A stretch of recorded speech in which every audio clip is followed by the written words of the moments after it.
नमस्कार, अपना बिहार में आपका स्वागत। मैं राहुल ओझा आपके साथ। बड़ी खबर पटना से है, जहां पूर्णिया के रुपौली से विधायक शंकर सिंह के सरकारी आवास पर हमला हुआ है। कुछ बदमाशों ने आवास पर लगे नेम प्लेट को तोड़ दिया, साथ ही दीवार को भी क्षतिग्रस्त कर दिया। आवास पर हुए हमले के बाद विधायक शंकर सिंह और उनकी पत्नी ने पूर्व विधायक बीमा भारती और जेडीयू विधायक गोपाल मंडल पर हमला करवाने का आरोप लगाया है। न्यूज 18 से खास बातचीत में विधायक शंकर सिंह ने बीमा भारती और गोपाल मंडल पर कई गंभीर आरोप लगाए हैं। साथ ही थाने में नामजद एफआईआर करने के साथ सीएम नीतीश से शिकायत करने की भी बात कही है।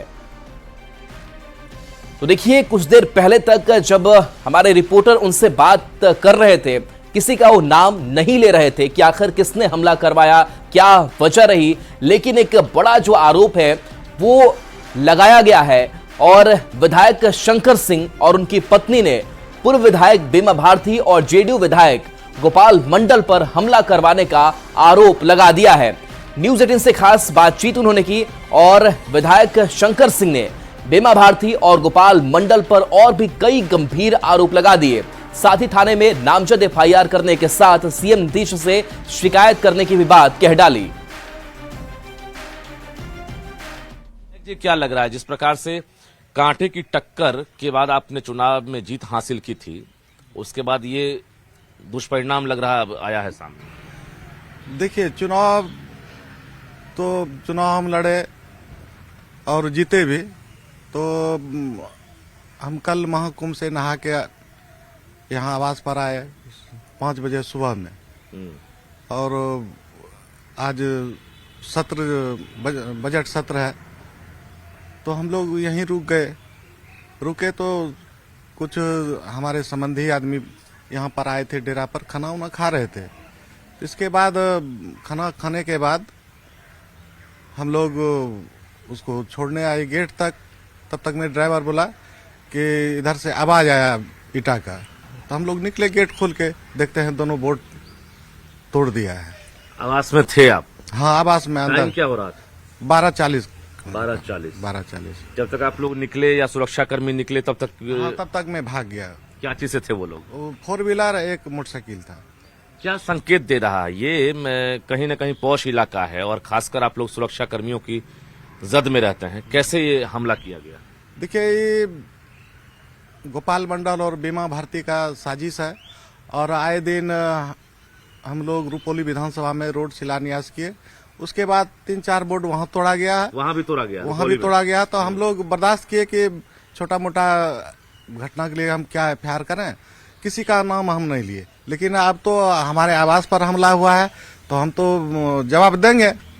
मुख्यमंत्री को सूचना देंगे आप? हाँ, मुख्यमंत्री को सूचना देंगे। इसके बाद उससे हम लोग डरने वाले नहीं। और अगर एक मर्द का बच्चा है तो सामने वार करे। सामने से क्या मतलब? सामने धमकी वगैरह भी मिली है आपको? धमकी तो नहीं मिली। अगर सामने अगर वो काद है, नहीं, नामजद कर रहे हैं बीमा भारती के गोपाल मंडल। दोनों पर नामजद करेंगे? हाँ, नामजद करेंगे। अभी फिलहाल सुरक्षा ही बढ़ा रहे हैं? ना, हम देखिए, सुरक्षा तो बात की बात है। हम लोग जनता का सेवक है और हम लोग जनता के बल पर हैं। सुरक्षा हम आदरणीय मुख्यमंत्री जी से मिलेंगे कि हमारे साथ ऐसे ऐसे आवास पर घटना हुआ है। ये बुखलाहट होता है ना, एक उस तरह का बुखलाहट बीमा भारती के अंदर में हो गया है। 2025 में भी क्योंकि वही आवास है ना जिसमें बीमा भारती रहती थी, तो उनको ये चीज बर्दाश्त नहीं हो रहा है। लेकिन उनको ये जानकारी का अभाव है। जब सत्ता जाता है तो हर चीज जाता है। जब तक आप सत्ता में थे तो आपने लोगों का क्या क्या विकास किया। अभी आप हमारा विकास को गिना रहे हैं। माननीय विधायक जी का 6 महीना का कार्यकाल हुआ है और विकास का गंगा बह रहा है रुपौली में, ये उनको पच नहीं रहा है। अब ये आक्रोश जो है साफ तौर से दिख रहा है। विधायक साफ तौर से कह रहे हैं कि अब हम इस मामले में सीधे सीएम नीतीश कुमार को कहेंगे और दूध का दूध और पानी का पानी सामने आ जाएगा, क्योंकि इन्होंने नामजद एफआईआर दर्ज कराने का फैसला लिया है। गोपाल मंडल जो विधायक हैं और इसके साथ साथ पूर्व विधायक और पूर्व मंत्री बीमा भारती हैं, उनके खिलाफ ये सचिवालय थाना में मामला दर्ज कराएंगे। कैमरामैन दीपक के साथ रजनीश कुमार, न्यूज 18 पटना।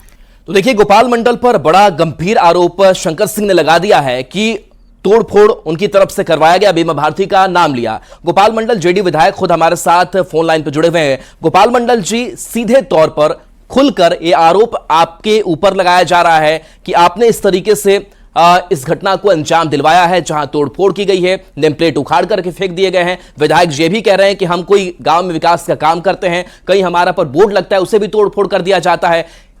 किस तरीके से इस आरोप को आप लेते हैं? हमको बोल रहे हैं जी गोपाल मंडल जी, आप ही से पूछ रहा हूं मैं कि शंकर सिंह जी आप बोल रहे हैं बोलिए। देखिए, सबसे पहले शंकर सिंह हमारा नजदीकी आदमी है। हमारे निकट डेरा आने से हम खुश हो गए कि शंकर सिंह ऐसा मठाधीश आए हैं, मतलब बाहुबली, तो हम भी सुरक्षित रहेंगे। तो बात यह है, हम तो रहते नहीं, जब सदन चलता है तब रहते। जहाँ तक बीमा भारती का सवाल, तो रिलेशन में लगती थी, उनको 4 महीना पहले निकाल दिया। शिकायत आया, उनको निकाल दिए, जाइए अपना भाई, यहाँ मत आइए। वो नहीं करता है मेरे। एक बात। दूसरी बात, ये अपना प्रभाव जमाने के लिए लोगों को झुठलाने का काम किया। मुख्यमंत्री से मिलेंगे, किसी तरह सुरक्षा गार्ड हमको दे, मतलब स्कॉट हो रहा है ना, होम अथी हाउस गार्ड, वो हम मिल जाए, इसी पर कर। बात है, जो भी विधायक जीत के आता है, खोहरी जैसा को मिलता है, इसको कैसे मिल गया? इतना बड़ा मिनिस्टर का प्लेट नहीं देना चाहिए। जो भी दिया है गलती किया है। तो गोपाल मंडल जी, क्या आपको ये परेशानी है कि अगर सुरक्षा बढ़ाने की वो मांग करते हैं, कोई अपनी मांग नीतीश कुमार तक रखते हैं, तो ये आपको बुरा लग जाता है? मैंने हमको बुरा कह लेगा, हमको पता नहीं जी। ऐसा ही इन्होंने अपने आदमी से कबरवा दिया। चलिए, बिल्कुल गोपाल मंडल जी, आपने अपनी प्रतिक्रिया दी, बहुत बहुत शुक्रिया हमसे बातचीत करने के लिए।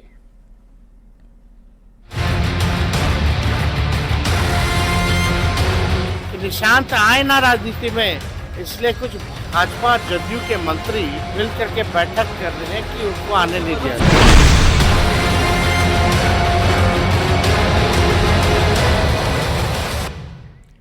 कहते हैं राजनीति अटकलों और संभावनाओं का खेल है। कई बार कुछ चीजें ऐसी हो जाती है जिसकी राजनीति के बड़े बड़े धुरंधर भी कल्पना नहीं करते, और इन दिनों बिहार में उन्हीं अटकलों में एक है सीएम नीतीश कुमार के बेटे निशांत कुमार की राजनीतिक डेब्यू की। निशांत कुमार बार बार कह चुके हैं, हर बार कह चुके हैं कि राजनीति में उनकी आने की इच्छा नहीं है। फिर भी जेडीयू के साथ ही विपक्षी के भी कुछ नेता निशांत के राजनीति में आने पर स्वागत के लिए तैयार हैं। उन्हीं में से एक है नेता प्रतिपक्ष तेजस्वी यादव, जो बीजेपी और जेडीयू के विरोध में राजनीति करते हैं। बावजूद इसके वे चाहते हैं कि निशांत कुमार राजनीति में आए। ऐसे में सवाल है कि तेजस्वी यादव क्यों चाहते हैं कि निशांत राजनीति में आए?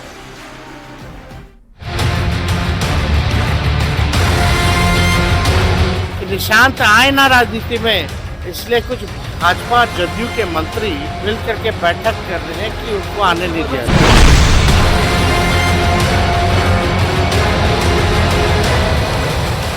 मुख्यमंत्री नीतीश कुमार के बेटे निशांत कुमार, जो अब तक राजनीति से कोसों दूर है, लेकिन उनके नाम पर बिहार की राजनीति नई करवट लेती दिख रही है।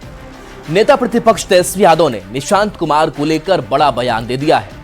तेजस्वी यादव ने कहा कि अगर निशांत कुमार राजनीति में आते हैं तो शायद शरद यादव की बनाई हुई पार्टी बच जाए, लेकिन बीजेपी और जेडीयू के कुछ बड़े नेता निशांत कुमार को राजनीति में आने से रोकने में लगे हैं। सबसे पहले सुनिए तेजस्वी यादव का वो बयान। अगर निशांत आएंगे तो शायद शरद जी की आई हुई पार्टी शायद वो बचाने में कामयाब हो सके, और इसी के डर से कि निशांत आए ना राजनीति में, इसलिए कुछ भाजपा जदयू के मंत्री, बड़े 2-4 नेता लोग मिलकर के बैठक कर रहे हैं कि उनको आने नहीं दिया जाए। तो देखिए, अब देखिए, ये तेजस्वी यादव का ये बयान सामने आता है कि कुछ बीजेपी के नेता और कुछ जेडीयू के भी जो नेता हैं, वो इस बात में लगे हुए हैं कि पॉलिटिकल एंट्री जो है वो निशांत की ना हो पाए। लेकिन सबसे बड़ा सवाल है कि तेजस्वी यादव विपक्ष में है, जेडीयू और बीजेपी के खिलाफ राजनीति करते हैं, लेकिन ये प्यार निशांत के लिए क्यों मर रहा है? अब हैरानी की बात यह है कि एक तरफ राजनीति में नेता जहां विरोधी को निपटाने में लगे रहते हैं और जोड़ तोड़ में लगे रहते हैं, उसके ठीक उलट तेजस्वी यादव निशांत को राजनीति में लाकर जेडीयू को बचाने की वकालत क्यों कर रहे हैं? तो इसे भी समझ लीजिए। दरअसल आरजेडी लालू और तेजस्वी पर परिवारवाद का आरोप लगता रहा है। आरजेडी परिवार की पार्टी हो गई है और नीतीश कुमार से लेकर पीएम मोदी और बीजेपी के तमाम बड़े नेता परिवारवाद के लिए लालू परिवार को घेरते रहे हैं। लेकिन नीतीश कुमार पूरे बिहार को अपना परिवार बताते हैं और कहते हैं कि वे कभी राजनीति में अपने परिवार के लोगों को बढ़ावा नहीं देते हैं। लेकिन निशांत कुमार को लेकर जिस तरह से चर्चा चल रही है, अगर निशांत राजनीति में आते हैं तो तेजस्वी यादव नीतीश कुमार के खिलाफ हमला बोलने का एक बड़ा हथियार मिल जाएगा। तेजस्वी भी यह कह सकेंगे कि नीतीश कुमार की पार्टी जेडीयू भी परिवारवाद में फंस गई है और तेजस्वी को परिवारवाद के आरोपों से बचने का एक बड़ा मौका मिल जाएगा। और वे ये भी कह सकेंगे कि सभी पार्टियों का यही हाल है और शायद नीतीश कुमार भी आरजेडी में परिवारवाद के आरोपों से आरजेडी को बरी कर देंगे। और माना जा रहा है कि यही सब देखते समझते हुए तेजस्वी इस तरीके के बयान दे रहे हैं। तो तेजस्वी यादव ने निशांत कुमार को लेकर एक और बयान दे दिया है। उन्होंने निशांत को अपना भाई बता दिया और उनसे जितनी जल्दी हो राजनीति में आने की अपील की है। तो देखिए, निशांत पर एक बड़ा बयान फिर से सामने आ गया है और कहा है कि उनका राजनीति में स्वागत है और उन्होंने भाई तक कह दिया कि निशांत जल्द राजनीति में आए। निशांत हमारे भाई हैं, उनका आदर है, सम्मान है। हम तो चाहेंगे कि भाई जल्दी आ जाए, नहीं तो भाजपा खा जाएगी जदयू को और शरद जी की बनाई हुई पार्टी है। जल्दी आना चाहिए, कमान संभालना चाहिए। अगर निशांत आ जाएंगे तो पार्टी बच जाएगी, नहीं तो कुछ संभावनाएं रहेंगी कि शायद बच जाए। वो तो निशांत कैसा काम करेंगे पार्टी के लिए वो होगा। हम लोग भी राजनीति में, तो हमारे माता पिता या परिवार के लोग थोड़ी बोले कि आज जाओ राजनीति में। जरूरत हुई लोगों को, बिहार के लोगों को, हमारे वोटर्स को, हमारे कार्यकर्ताओं नेताओं ने कहा कि नहीं आना चाहिए, हम आए, स्वीकारा, तब हम हैं यहाँ। तो तेजस्वी यादव चाह रहे हैं कि मुख्यमंत्री नीतीश कुमार के बेटे निशांत राजनीति में आए और जेडीयू को बचा ले। तेजस्वी के इस बयान पर बिहार में सियासत तेज हो चली है। श्री यादव जी ने ये नहीं कहा कि निशांत जी राजनीति में आए, उन्होंने कहा कि अगर निशांत जी राजनीति में आते हैं तो मैं उनका स्वागत करता हूं। लेकिन जेडीयू के पास एक बड़ी चुनौती, मैं पहले से बोल रहा हूं कि पार्टी को बचाए रखना जेडीयू के पास बड़ा चुनौती है। उसके लिए निशांत से बेहतर कोई विकल्प जेडीयू को दिखाई नहीं दे रहा है। तेजस्वी जी को सोचना चाहिए, जदयू राजद की तरफ परिवारवादी पार्टी नहीं है। पिता लालू प्रसाद ने पत्नी पुत्र पुत्री को जबरन पार्टी में थोपा है, इससे कार्यकर्ता खिन्न है। जदयू में ऐसा माहौल नहीं है। निशांत के समर्थक वोटर जो चाहेंगे वही होगा। बेवजह के बयानों को निशांत भी गंभीरता से नहीं लेते। 2025 की राजनीति में भारतीय जनता पार्टी किस तरह का खेल खेल रही है, उस खेल को कहीं ना कहीं जनता के बीच में उजागर करने का कार्य किया गया है और बताने का कार्य किया गया है कि किस तरह से भारतीय जनता पार्टी अपने विचारों वालों को जनता दल यू के अंदर समाहित कर चुकी है और किस तरह से भारतीय जनता पार्टी जनता दल यू की राजनीति को समाप्त करना चाहती है। दरअसल बिहार में भाई तेजस्वी जी लगातार चुनाव हार रहे हैं। दल टूटने का डर भाई तेजस्वी जी को है। वो जानते हैं, चाहे लोकसभा चुनाव हो, चाहे बिहार में उपचुनाव हुए हो, हार के कारण टूट का डर राष्ट्रीय जनता दल में। तेजस्वी जी जिस दल के नाम में ही यूनाइटेड शब्द जुड़ा हो, आप उसकी चिंता मत करिए, भगदड़ राष्ट्रीय जनता दल में है। दरअसल तेजस्वी यादव नीतीश कुमार के बेटे के बहाने बीजेपी और एनडीए के दूसरे नेताओं पर निशाना साध रहे थे। वे निशांत के बहाने बीजेपी पर बड़ा आरोप लगा रहे हैं। नीतीश कुमार और जेडीयू को हाईजैक कर लिया गया है और बिहार में जेडीयू को खत्म कर बीजेपी अपना विस्तार करना चाह रही है। तेजस्वी भी आरोप लगाते रहते हैं कि जीतनराम मांझी और चिराग पासवान भी नीतीश कुमार के खिलाफ रहे हैं और मौका मिलते ही ये लोग नीतीश कुमार का कद छोटा कर सकते हैं। तो देखिए, इस तरीके के बयान लगातार तेजस्वी यादव की तरफ से दिए जा रहे हैं और तेजस्वी यादव एक साथ कई निशाना जो है वो साधते हुए भी दिखाई दे रहे हैं। वो बीजेपी पर भी निशाना साध रहे हैं, वो जेडीयू पर भी निशाना साध रहे हैं। इसके साथ साथ अपना जो प्यार है, जो अपना प्रेम है, वो भी निशांत के प्रति दिखाते हुए नजर आ रहे हैं।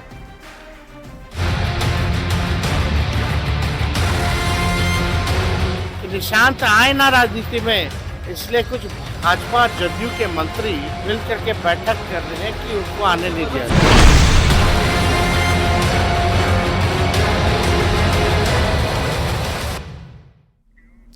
बढ़ेंगे आगे। आज से बिहार विधानमंडल का सबसे अहम बजट सत्र शुरू हो रहा है। ये बजट सत्र इसलिए भी बेहद खास है क्योंकि इसी साल के अंत में विधानसभा चुनाव होने हैं और चुनाव को लेकर अभी से ही रणनीतियां बनने लगी है। 28 मार्च तक ये सत्र चलेगा, जिसमें 3 मार्च को वित्त मंत्री सम्राट चौधरी बिहार का अंतरिम बजट पेश करेंगे। चुनावी साल होने की वजह से इस बार पूर्ण बजट पेश नहीं होगा। राज्यपाल आरिफ मोहम्मद खान के अभिभाषण से बजट सत्र की शुरुआत हो जाएगी। विपक्ष के तेवर को देखते हुए बजट सत्र के हंगामेदार होने के आसार हैं। हालांकि सत्ता पक्ष ने भी विपक्ष के हर हमले का जवाब देने की पूरी तैयारी की है। तो देखिए, आज से इस बजट सत्र की शुरुआत होने जा रही है और राज्यपाल आरिफ मोहम्मद खान के अभिभाषण से इस बजट सत्र की शुरुआत हो जाएगी। लेकिन इस बार के बजट सत्र की अगर बात करें तो यह अंतरिम बजट होगा क्योंकि चुनावी साल है। शैलेंद्र हमारे साथ न्यूज 18 संवाददाता जुड़े हुए हैं। शैलेंद्र, इस बिहार विधानमंडल के बजट सत्र की अगर बात करें तो काफी खास और अहम भी है क्योंकि यह साल जो है वो चुनावी है। अभी किस तरीके की हलचल विधानमंडल परिसर में देखने को मिल रही है, क्या तस्वीर है? देखिए, सबसे पहले बिहार विधान मंडल के परिसर की जो तस्वीर है वो हम सीधी तस्वीर दर्शकों को दिखा दें कि यहाँ पर जो हलचल है, चूंकि आज बजट सत्र का पहला दिन है और खास तौर पर आज राज्यपाल का ये भाषण होगा, वो सबसे महत्वपूर्ण होता है कि दोनों सदनों के जो सदस्य हैं वो सेंट्रल हॉल में राज्यपाल का ये भाषण सुनेंगे। उसके बाद राज्यपाल के अभिभाषण के बाद आज जो सबसे महत्वपूर्ण है सत्र का पहला दिन होता है तो वो रहता है। उसके बाद आर्थिक सर्वेक्षण पेश किया जाएगा। 3 तारीख को बजट है और सबसे बड़ी बात है कि इस बार जो बिहार सरकार का बजट है वो 3 लाख करोड़ से अधिक का बजट है। 4 तारीख से जो राज्यपाल के अभिभाषण पर चर्चा शुरू हो जाएगी। तो कुल मिलाकर कहा जा सकता है कि चुनावी वर्ष है तो सभी लोगों का जो फोकस है वो कहीं न कहीं बजट पर भी है। चूंकि इस बजट में क्या होता है वो कहीं न कहीं सरकार के द्वारा जो बजट पेश किया जाएगा वो आम लोगों के लिए होगा। तो ये भी एक सबसे बड़ी बात होती है। और देखिए, विधायकों के पहुंचने का जो सिलसिला है वो यहाँ पर शुरू हो चुका है। एक एक करके जो विधायक है वो पहुंच रहे हैं। मुख्यमंत्री नीतीश कुमार पहुंच चुके हैं, उप मुख्यमंत्री सम्राट चौधरी, विधानसभा अध्यक्ष यहाँ पहुंच चुके हैं और भाजपा के जो विधायक हैं, देखिए विपक्ष पर सदन की जो कार्यवाही अभी शुरू नहीं हुआ है लेकिन विपक्ष पर इनके हमले तेज हैं। आज पहला दिन है सत्र का जी, और आप सुबह से ही आप हमलावर दिख रहे हैं। आपके माध्यम से बिहार की जनता को मैं बधाई देना चाहता हूं कि आज पहला सत्र है और बिहार की उन्नति और तरक्की के लिए एनडीए सरकार तत्पर है और हमारे माननीय मुख्यमंत्री आदरणीय नीतीश कुमार जी के नेतृत्व में पुनः बिहार 225 सीट लेकर और बिहार को और उन्नति और तरक्की के शिखर पर ले जाएगा। बीजेपी का कहना है 225 सीट लेकर के फिर से हम तरक्की करेंगे नीतीश कुमार के नेतृत्व में। जदयू के भी विधायक हमारे साथ हैं। निशांत को लेकर के तेजस्वी यादव काफी परेशान दिख रहे हैं। तेजस्वी यादव लगातार निशांत को लेकर कह रहे हैं कि उन्हें राजनीति में आना चाहिए, उन्हें भाई भी बता रहे हैं, लेकिन जदयू पर हमला करें कि बीजेपी के लोग जदयू को खत्म कर देंगे। नहीं, ऐसा कोई बात नहीं है। ये सब अफवाह है। ये सब आप लोग हैं, मीडिया के आप लोग हैं, आप लोग इसको करते हैं। ऐसा निशांत जी राजनीति में आ ही सकते हैं, कहाँ नहीं आ सकते हैं। कोई बच्चा तो है नहीं, कोई बहुआ तो है नहीं कि भाई उनको अभी आने लायक नहीं है वो, इसलिए उनके आने से कोई दिक्कत। तेजस्वी भी बुला रहे हैं उन्हें राजनीति में। अब तेजस्वी बुला रहे हैं तो थोड़े जाएंगे तेजस्वी के साथ। वो जिस दल में है, उनके पिताजी जो है सीएम है, मुख्यमंत्री हैं बिहार के, तो इधर उधर कहाँ जाएंगे। जब रहेंगे तो अपने पिता के साथ रहेंगे। तो बिल्कुल देखिए, पहला दिन है सत्र का और कहीं न कहीं जो आरोप प्रत्यारोप है वो भी इस वक्त साफ तौर पर विधानसभा में दिख रहा है। लेकिन सबसे बड़ी बात है चुनावी वर्ष है तो लिहाजा सभी लोगों के अपने अपने दावे हैं। तमाम लोग अपने अपने दावों को यहाँ पर करते नजर आ रहे हैं। कल ही मंत्रिमंडल का बिल्कुल अपने अपने दावे हैं और इन दावों के बीच यह बजट सत्र चलेगा। आप इस पर नजर बनाए रखिए, अपडेट लगातार लेते रहेंगे, तस्वीरें हम आपको दिखाते रहेंगे। और चलिए एक नजर डाल लेते हैं इस वक्त की हेडलाइंस पर। Headlines presented by